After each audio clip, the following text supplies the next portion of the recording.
Before falling in love with a serial killer, I worked in communications for a nonprofit. It was a job that I got following a months-long search after graduating with my bachelor's degree. I graduated into the recession, and suddenly all of that promise that I'd always been told I had dissipated into thin air. "You can do anything" turned into comments from my parents suggesting that I apply to work at Target or Starbucks, which I did. They turned me down because I had no retail experience. No one cared about my English and political science double majors with a German minor. They just wanted men who could write code. The job offer from the nonprofit in Minneapolis was a godsend. It allowed me to move out of my parents' house in the suburbs and live as the pseudo-adult I'd always dreamed of being. I figured that I could stay in the position for a couple of years and eventually move up the ranks until I had the type of job that I actually wanted. As it turned out, there was no moving up. The people already employed in the upper ranks of nonprofits took turns switching positions like a game of musical chairs.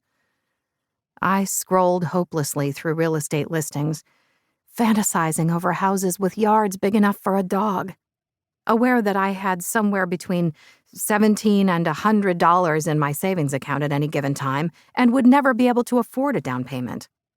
I bought shirts that cost $5 and went out for brunches that cost $25, because brunch was the main and only joy in my life.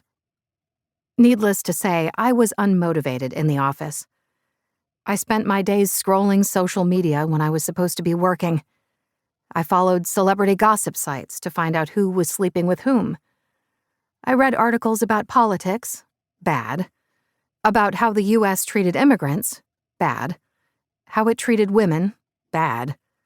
And how it treated members of the LGBTQ community, bad. I kept a document open on my computer called Work in Progress, in which I intended to write the next great American novel and which was perpetually blank.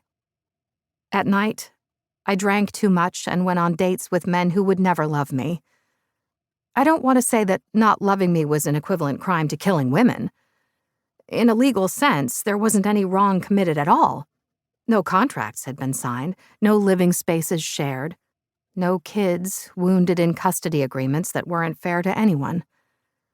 It was only my heart, that stupid, cliched thing that had been stabbed, bruised, and strangled until I was willing to embarrass myself for even the tiniest drops of affection.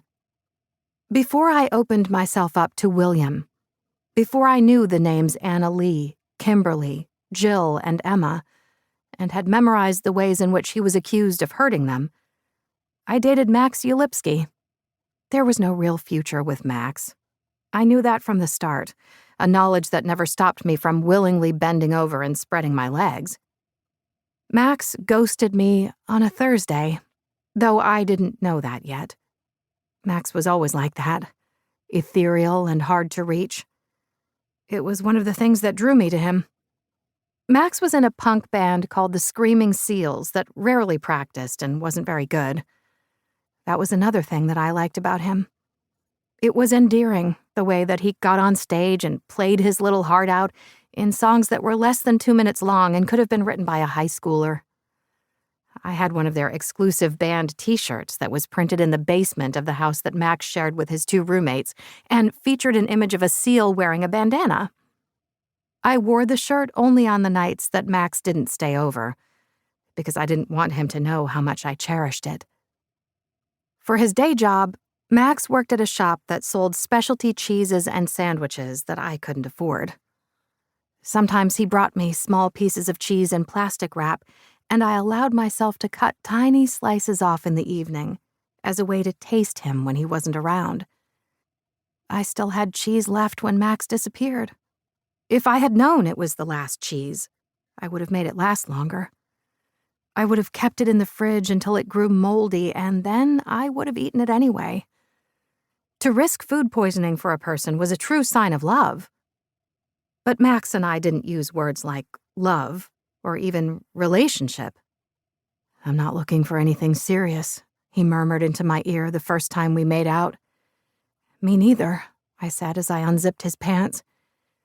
It was a lie that I'd uttered so many times that it no longer felt like a lie. Talking with men was more like reading a script than confessing from the heart.